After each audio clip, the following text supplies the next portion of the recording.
Hi, welcome to HardReset.Info channel, dear viewers. In front of me, YOTON YB03 Baby Monitor, and I can show you how to unpair the camera on this device.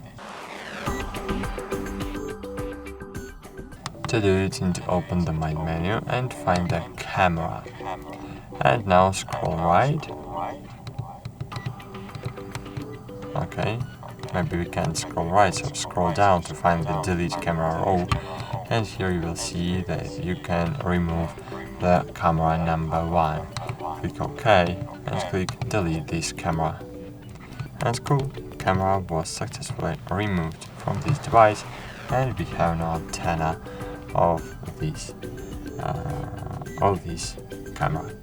That's it. Thanks for watching. Like this video, subscribe to our channel, and bye. See you.